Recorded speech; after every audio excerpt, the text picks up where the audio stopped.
Hello, ladies and gentlemen, I'm Dustin Duran, and today we have some big news. So Warhammer 3 got its 2.4 patch update, which it patched and adjusted a few different things, but I'll get to that later in the video. By the way, there'll be timestamps in the description.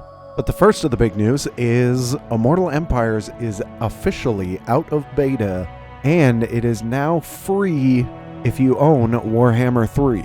So this is a lot. First of all, basically led by Legend of Total War, he put out a video and made a petition about how the level of entry was way too high for Immortal Empires. And it seems like CA listened.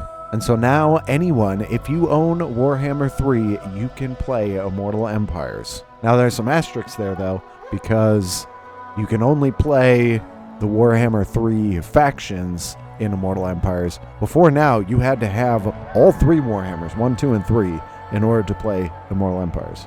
So now you're basically getting a la carte Legendary Lords. And there is a list. I'll put this in the description. But say, okay, if you buy Warhammer 1, you get all these characters if you buy this. And these are the asterisks are the free LC Legendary Lords. So just by getting the base game, you're going to get the free ones. But that seems to apply if you get any Dwarf leader. You're going to get the free DLC leaders as well. So like here, obviously if you get the King and the Warlord, you're going to get Iron Hammer plus Iron Brow and Grombadal. But yeah, very cool. So now with this list, and actually too, while I'm talking, I'll kind of slowly go through this. So if you see a leader that you want and you don't have all this DLC or Warhammer 1 or 2, you can kind of see what maybe you're seeking out a specific Legendary Lord. So I'll slowly go through this and you can pause it if you see something that you want, and then you know exactly what you need to get in order to get that Legendary Lord. And actually this seems kind of interesting as I'm going through here. I missed this. So Bretonia is going to be free no matter what. As long as you have Warhammer 3, you're going to get, and I think there's only 4, right? There's only 4 Legendary Lords. But yeah, you're going to get all 4 of them for free, just if you have Warhammer 3. That's cool. I didn't realize that. There you go. And yes, Legendary Lords that are available for more than one content release, free DLC can be claimed via the corresponding game page on the storefront from which the associated base game was purchased. So just already, that's pretty freaking cool. I did already watch Legend of Total War's video on this. He already made a video on this. Go check that out if you haven't already. But yeah, obviously over 30,000 people signed that petition. And yes, we are claiming victory. And now the second thing before we get into the patch notes, the official Immortal Empires release trailer came out today. It is freaking amazing. Definitely check that out too if you haven't seen it. I've probably already watched it like 3 times. But at the end, we get a little looking forward of Chaos Dwarves. So there's going to be, the next update is update 3.0. And kind of from what I'm hearing, it sounds like that's going to be like April time frame. So like 2 months from now. So in their looking forward section of the 2.4 patch notes, it doesn't really say anything. Obviously, it's going to be big. It's 3.0.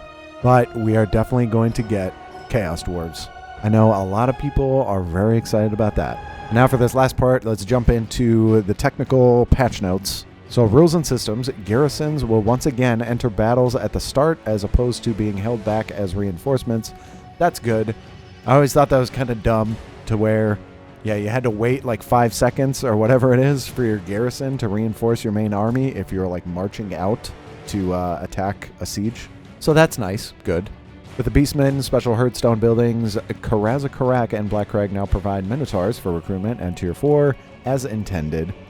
Dark Elves campaign at Malice's quest battle for the Warp Sword of Cain has been moved near his starting position in the Chaos Wastes. So yeah, this patch has more quest battle fixes. Obviously, that's been an issue throughout Immortal Empires. But with the Dark Elf units, fixed an animation error causing Cold One Knight's Cloaks to snap between idle animations, fixed an animation error causing Dark Elf Doomfire Warlock's arm to break upon death, fixed a visual bug where Dreadlord's capes would disappear when up close. Kar's whip no longer glitches after being knocked down. Reaper bolt throwers now display the correct weapons in melee combat. For the Dwarves units, Dwarf Ancestor heroes now display the correct unit category icon. Amazing. These are big updates. Unit, Dragon-Blooded Shugagun. Porthole display no longer flickers. Greenskins, campaign, Top Knot's leader, Lugan Ninefingers will no longer start with the Wyvern mount at level 1. Oh man, that was big. I'm glad they fixed that.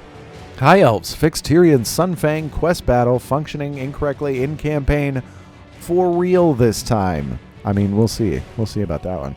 2 Shadow Warrior units from Elithanar's starting army have been replaced with a unit of Shadow Walkers and an extra unit of Archers. Okay. Units, fixed an animation issue causing High Elf Spearman's legs to clip through their clothes. These are big deals. Kislev, units, fixed an animation error wherein Zargard's capes would snap between idle animations. Warrior units will no longer have a neck stump protruding from the top of their skull. I have not seen that, but I kind of wish I would have seen that.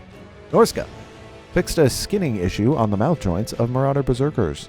Nurgle, heroes that were made to die after fulfilling their usefulness, such as Nurgle Plague Cultists, no longer have the mentor skill. Why? They can't teach other heroes how to off themselves better? Ogre Kingdoms. The Snowhorn of Morn will no longer slide when turning around. Sweet. Clan Eshens. The sudden kill scheme right no longer provides 2 simultaneous speed bonuses. The Skaven's 1 stocking icon now displays correctly. Karak 8 Peaks is now a 10-slot settlement when conquered by the Skaven as intended. Sweet. That's good. Clan Eshen now starts with an Eshen Sorcerer hero instead of a Warlock Engineer. That makes sense. Good job. Reduced animation clipping on a Skaven Warlock Engineer's skirt. The Skaven Chieftain's tails will no longer stretch and warp, which must have been painful. I mean, that could be appropriate for Skaven, stretching and warping. Slanesh, fixed animation clipping on Nakari's cloak. Fixed an animation error wherein Fiend of Slanesh's clothes would clip but during idle animations. Fixed missing textures for Marauders of Slanesh. Fixed the stretched facial graphics on the Slanesh Aluris.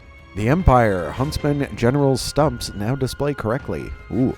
Empire Knights on horses will no longer detach unnaturally. Oh. 3 company militia units can now be dismembered properly. Beautiful. Tzeentch. Praise Tzeentch. Iridescent Horror Metal now displays the correct assault unit hero details on the campaign map. Iridescent Horror's tiaras no longer clip through their faces.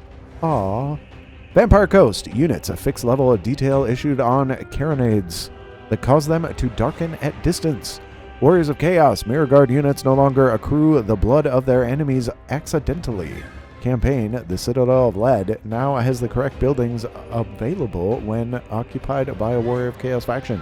Sweet. Units, an animation error wherein Chaos Warriors of Tzeentch's cloaks would turn rigid upon death.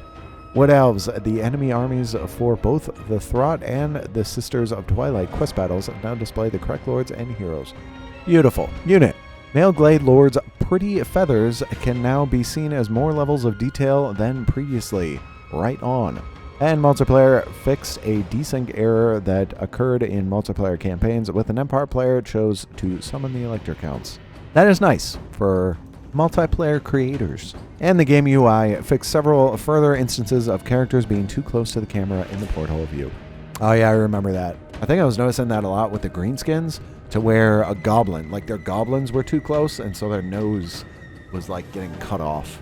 But anyways, yeah, so patch notes are basically all graphical fixes.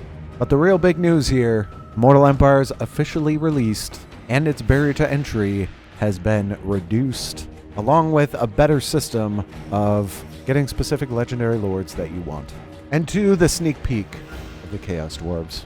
That trailer got me pumped, but I recently got very demoralized because I was playing a legendary campaign as Ikaclaw, and I was going for a complete world domination. Now, I did achieve this with the Norskins, and I did put out a video on it, but I did that on very hard. So I wanted to step it up and do it on legendary and very hard battle difficulty. But I'm sitting at turn 175. I fought a small ambush battle, which I won. But then, as the battle ended, and I was going back into the campaign map, when the game was going to autosave, it crashed. So now I still have the autosave, but when I load it, it loads just before the battle, so it starts at the battle initiation.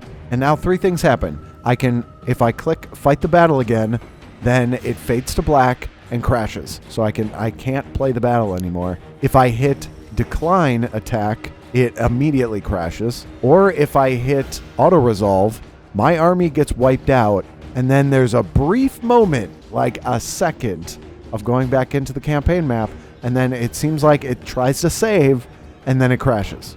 So I am quite demoralized by that whole experience. I'm trying to figure out if anyone can help me. If any one of you knows how to help, please comment. I've been trying a few different things, including because I do technically have 2 saves. I have a .save file and a .save file. So if you know anything about how legendary saves work, you know about the .save file. But I did try to rename that as just the regular .save, but the game doesn't even register that file. But yeah, I've been playing that campaign on and off for weeks. Literally weeks. I gotta have like close to 100 hours just on that campaign alone. But this trailer does get me a little more rejuvenated to start a new campaign. Hopefully that'll go better. And I too have now learned my lesson. Hey, in legendary campaigns, make backup saves. As in, manually go into the roaming folder and copy those save files every once in a while. But anyways, let me know what you all think. And thank you all for watching. If you enjoyed, please like, comment, and or subscribe. And take care, everybody. Cheers.